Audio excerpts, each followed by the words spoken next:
Call of Duty is finally listening to the feedback given from the community.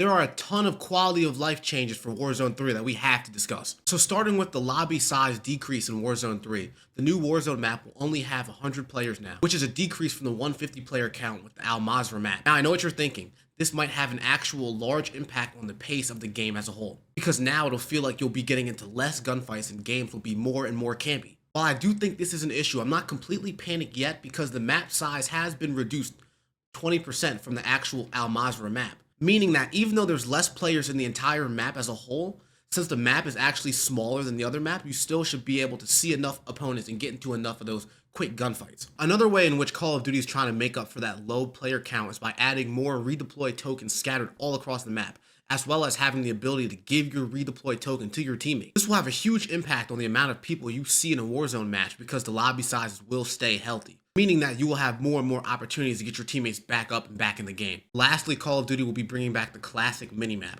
Firing off non-suppressed weapons will show on the minimap. This of course will make the pacing of the game faster because when you see people shooting on the minimap, you will most likely chase them and try and engage in those gunfights. Overall, I think the decrease of player size from 150 to 100 might not be as bad as we think, but only time will truly tell. Another thing Call of Duty is doing is they're resetting all of your Warzone 2 stats for the start of Warzone 3, meaning that your combat record, KD, your kills, wins will all be reset back to 0. However, it's not going to be like last time where stats didn't track initially and like we had this little weird waiting period for them to actually start counting stats in Warzone 2. Warzone 3 stats will track when the initial launch date happens. So just make sure that you keep that in mind if you're grinding for a high kill death ratio or something like that.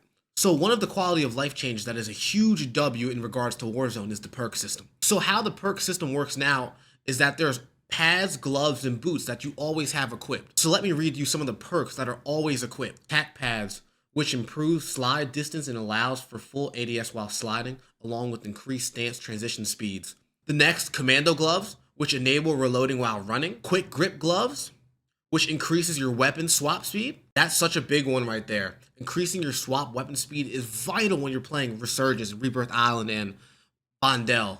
Climbing boots, which increase climbing and mantling speeds. And overkill, which is a huge W. It might be one of the biggest W's we've had in regards to movement besides slide canceling. So now you will always be able to rock 2 primary weapons, and that is huge. Another quality of life change that's being added into Warzone 3 is there's actually going to be a stamina bar that's going to be displayed on your screen. Call of Duty devs have stated that they don't want slide canceling to be the most preferred method of transportation used in the game. So the way slide canceling worked in Warzone 1 is that when you would slide cancel, it would reset your attack sprint, meaning that you would have full stamina always when slide canceling. The stamina bar means that you will not be able to do that anymore. Slide canceling will now have to be used in specific situations. It's going to be a skill gap because now you can't just spam slide canceling all the time. This isn't too bad. We can work with this. So some of the modes that'll be at launch will be the Battle Royale, and in the Battle Royale, you will be able to play solos, trios, quads. So you'll be able to play all the modes there. So that's a huge W that Call of Duty actually got right. Moving on, some of the other modes. You're going to have a plunder mode, and in 48 hours. So initially you're going to have to play the new map. But after that, Vondel and Ashika Island will be there for you to play as well. So there's a ton of gameplay updates here, and I just want to read to you some of the best ones that I feel are most vital to Warzone 3. So for starters, there's going to be a backpack pistol. Now this is huge for underwater fights. You remember the campers swimming around with the F-Tac Siege, and you couldn't do anything because you had no weapon? Now this has finally been fixed. So for the backpack pistol, you always have a dedicated pistol when swimming or climbing ladders or ledge hanging, no matter what your loadout is. This is crazy. There's also been improved visibility for water fights, so you should be able to see enemies in the water. They've also improved the water visibility, so it will be easier to see enemies in the water. Additionally, they are removing the gas mask animation. So you have an option now to where you can automatically equip your gas mask whenever you pick it up. So as a result, the animation will no longer affect your gameplay. Another change Call of Duty has made is with the loadout price. So initially loadout prices cost $20,000, but now they've been reduced to $15,000 for quads. They also have stated that the price will be different depending on squad size.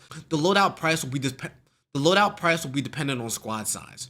For example, quads will cost more than trios, trios will cost more than duos, and duos will cost more than solos. Another big change that you may not notice too much on the larger map, but on Resurgence you will definitely notice this, is that spawn protection times have decreased. So initially they were 10 seconds, but now it's been decreased all the way to about 2.5 seconds. So what this means is from the time when you're floating in the air after you come back from your Resurgence, you will be able to be shot out within 2.5 seconds of being in the air. So the 2.5 seconds is the time that you will be safe in the air, and then after that, you can be shot out by enemies. I think this is a pretty good change as spawn protection time was pretty lengthy. 10 seconds is a long time for you to float.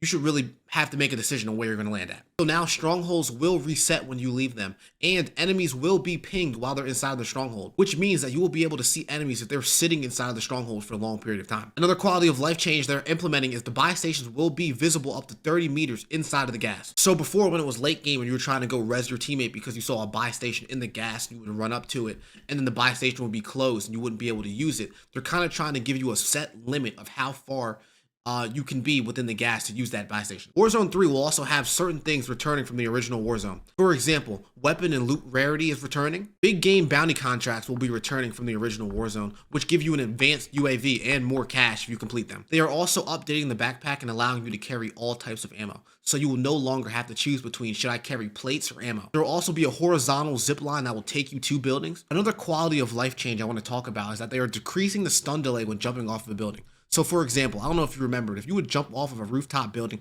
let's say in Vondel, and when you would hit the ground, you would slightly be stunned to where you couldn't run, tack, sprint, or jump. So decreasing that stun delay will have a positive effect on the movement. They are also addressing a visibility issue.